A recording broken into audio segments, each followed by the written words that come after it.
नमस्कार, मैं हूं आपके साथ रहमतुल्लाह खान। हरियाणा विधानसभा चुनाव का परिणाम बहुत ही चौंकाने वाला सामने आया।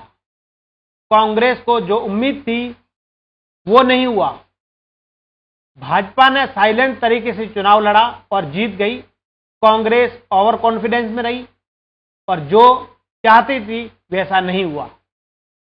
कांग्रेस के प्रमुख नेतागण हरियाणा में भूपेंद्र हुड्डा, स्क्रीनिंग कमेटी के चेयरमैन अजय माकन, कुमारी सैलजा समेत कई नेता जो हरियाणा विधानसभा चुनाव में लगे रहे, उसके अलावा भी बाहर के नेता भी वहां पहुंचे और लगातार उन्होंने चुनाव लड़ा, लेकिन परिणाम क्या रहा वो सबके सामने है। ओवर कॉन्फिडेंस कांग्रेस का इस बार हरियाणा में बहुत ही ज्यादा दिखाई दिया कि वो चुनाव जीत जाएंगे, लेकिन ऐसा नहीं हुआ। बीजेपी का इस बार ऐसा कोई भी बयान या ऐसा कोई भी वक्तव्य सामने नहीं आया जो बीजेपी को नुकसान दे और बीजेपी वहां चुनाव जीत गई। अजय माकन, जिनको हरियाणा में स्क्रीनिंग कमेटी चेयरमैन की जिम्मेदारी मिली, उसके साथ ऑब्जर्वर भी बनाया गया। अजय माकन जहां भी जाते हैं, ये राजनीतिक विश्लेषक बताते हैं, अजय माकन ने दिल्ली में प्रदेश अध्यक्ष रहते हुए चुनाव करवाया, रिजल्ट रहा 0। राजस्थान में प्रभारी के तौर पर रहे, लेकिन सरकार को गिराने में उनका तमाम जो कोशिशें थी वो रही। जो अजय माकन का एक वीडियो भी सामने आया था जिसमें उन्होंने ऐसा कुछ अंदेशा लग रहा था जैसा कि राजनीतिक विश्लेषक बताते हैं। अभी हरियाणा में उनको जिम्मेदारी मिली, चुनाव का नतीजा क्या रहा वो सबके सामने है। राजनीतिक विश्लेषक बताते हैं भूपेंद्र हुड्डा को अघोषित सुल्तान बना दिया गया। कुमारी सैलजा की चुप्पी, जिससे वोट बैंक डाइवर्ट हुआ और बीजेपी के खाते में गया और बीजेपी जीत गई। राजनीतिक विश्लेषक कैलाश शर्मा ने बताया है कि किस तरीके से कांग्रेस हरियाणा में चुनाव हारी। उन्होंने कहा है कि ये पहले ही आशंका थी उनको। कैलाश शर्मा ने कहा है, उन्होंने एक वक्तव्य दिया है कि उनको पहले से ही आशंका थी कि हरियाणा में बीजेपी जीत रही है और कांग्रेस चुनाव हार रही है। उनको पहले से आशंका थी। उनको आशंका कैसे हुई उसके बारे में आज जिक्र करते हैं उसको लेकर के। उन्होंने ये कहा है कि जैसा कि आशंका थी कांग्रेस को लेकर हरियाणा में, वही हुआ। कांग्रेस 90 में से 72 सीटें जीतने में सक्षम थी, लेकिन कांग्रेस उसके आधे पर भी नहीं पहुंच पाई। हरियाणा में एक बड़ी एंटी इनकम्बेंसी थी।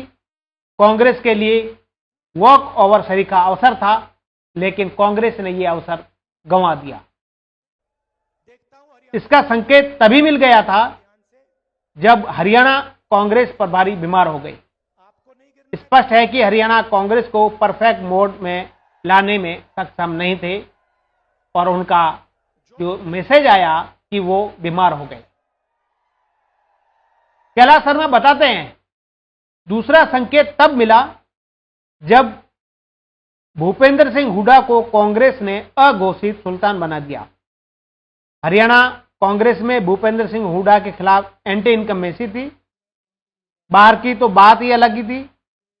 कांग्रेस में फ्रंट लाइन के बाकी नेता उन्हें पचा नहीं पा रहे थे। भूपेंद्र सिंह हुड्डा ने अपनी अघोषित सल्तनत का अधिनायकवादी प्रवृत्ति से उपयोग किया। यह कांग्रेस जनों को हजम नहीं हुआ। मतदाता की बात ही अलग है। फिर एआईसीसी कमेटी के चेयरमैन अजय माकन को बनाकर कांग्रेस ने बड़ी गलती कर दी। टिकट का वितरण वही हुआ जो दिख रहा था, नतीजा वही आया जो आना था। क्योंकि जो हरियाणा में चुनाव का जो नतीजा आया उसका सबसे बड़ा कारण टिकट वितरण। टिकट वितरण में स्क्रीनिंग कमेटी की चेयरमैन अजय माकन और भूपेंद्र सिंह हुड्डा जो अघोषित सुल्तान बना दिया गया कांग्रेस ने। कहते हैं ना कि कोर्ट में खाज तब हो गई जब अशोक तंवर को कांग्रेस में चुनाव के ठीक पहले शामिल कर लिया गया। इसका कृत्य ने कांग्रेस में रही सही मिट्टी को पलित कर दिया। कांग्रेस के दो अन्य फ्रंटलाइन लीडर कुमारी शैलजा और सुरजेवाला पर नो कमेंट, क्योंकि इन्होंने वही किया जो कर सकते थे। दोनों ही साइलेंट रहे और साइलेंट से कांग्रेस को बहुत बड़ा नुकसान हुआ। लोकसभा चुनाव में 5 सीटें जीतने के बाद भी कांग्रेस नहीं संभली, क्योंकि तब कांग्रेस में सभी 10 सीटें जीतने की स्थिति थी, लेकिन 5 ही सीटें जीत पाई। विधानसभा चुनाव में 72 से आगे निकल सकती थी, लेकिन राहुल गांधी की सोच सही दिशा में नहीं होने के कारण यह हुआ। कहने में कोई हिचकिचाहट नहीं हो रही है राजनीतिक विश्लेषक को। उन्होंने कहा है, हरियाणा की राजनीति के अंतर्द्वंद को राहुल गांधी समझ नहीं पाए। उन्होंने अब उन लोगों पर भरोसा किया जो आउटडेटेड थे और बिल्कुल काबिल नहीं थे। हरियाणा में कांग्रेस संगठन बहुत ही कमजोर रहा। वहां के कांग्रेस प्रदेश अध्यक्ष ठीक से हैंडल नहीं कर पा रहे थे। न प्रभारी दीपक बाबरिया ने हैंडल किया, जो सह प्रभारी लगाए उनकी परफॉर्मेंस कैसी रही सामने आ गया। रही बात इलेक्शन वॉर रूम की, तो वह कंप्यूटर या लैपटॉप से बाहर नहीं आता, वहीं बैठकर जोड़ बाकी गुणा भाग करता रहता है। फील्ड इनपुट लेना और उसके अनुसार ही इंतजाम करने में वॉर रूम नाकाम रहा। झारखंड और महाराष्ट्र के चुनाव सामने हैं। जो एडवाइजर राहुल गांधी ने अपने चारों ओर एकत्रित कर रखे थे, उन्हें विदा करने की जरूरत है। इसी तरह एआईसीसी में टीम वही होनी चाहिए जिसमें जीत की ललक हो और बूथ लेवल पर जाकर कांग्रेस को दुरुस्त कर सके। झारखंड विधानसभा चुनाव में फाइट है। महाराष्ट्र में कांग्रेस के लिए भरपूर अवसर है, लेकिन जिस तरह से घेराबंदी राहुल गांधी की है, उसे देखते हुए झारखंड और महाराष्ट्र कांग्रेस के हाथ से निकल न जाए, ये आशंका नजर आती है। जबकि कांग्रेस स्ट्रांग विल पावर और perfect road map and action plan के जरिए भाजपा को ठोक सकती है। हरियाणा की स्थिति से राहुल गांधी सीखें और समझें। सबसे पहले कांग्रेस के एआईसीसी में उन कांग्रेस साथियों को लाएं जिनके परिवार शताब्दी या अधिक समय से कांग्रेस की सेवा कर रहे हैं, जिनके पास कांग्रेस को जिताने का जज्बा हो, उसके अनुसार विजनरी अप्रोच भी है।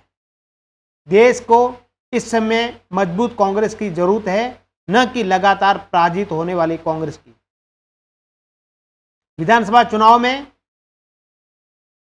कांग्रेस राजस्थान, मध्य प्रदेश और छत्तीसगढ़ जीत सकती थी, लेकिन यहां तक कि लोकसभा चुनाव में भी कांग्रेस अपने बूते बहुमत ला सकती थी, पर ऐसा नहीं हुआ।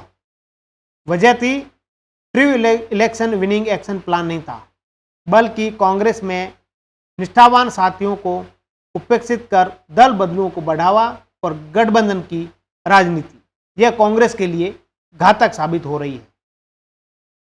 अब आवश्यकता कांग्रेस को इस बात की है, एक तो गठबंधन की राजनीति से बचे, दूसरा खुद को मजबूत करें और दल बदलुओं से परहेज करें।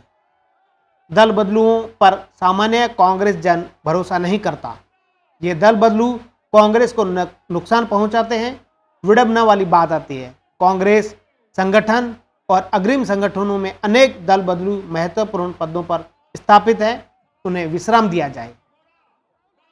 एक और बात, कांग्रेस के मीडिया प्रभाग के पास न तो परफेक्ट कंटेंट होते हैं, न ही वहां ऐसे लोग जिनका आधार भी हो।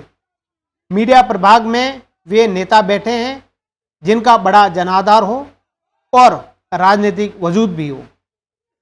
जो फील्ड में चुनाव नहीं जीत सकते, ऐसे लोगों को कोई गंभीरता से लेना, यहां भी बदलाव की जरूरत है।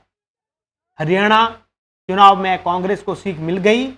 झारखंड, महाराष्ट्र में कांग्रेस को सीखने की जरूरत है, वहां पर तैयारी करने की जरूरत है।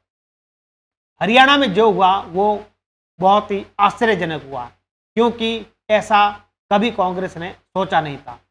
फिलहाल इस एपिसोड में इतना ही। हमें दीजिए इजाजत। आगे मिलेंगे हम आपसे नए विषय के साथ। नमस्कार।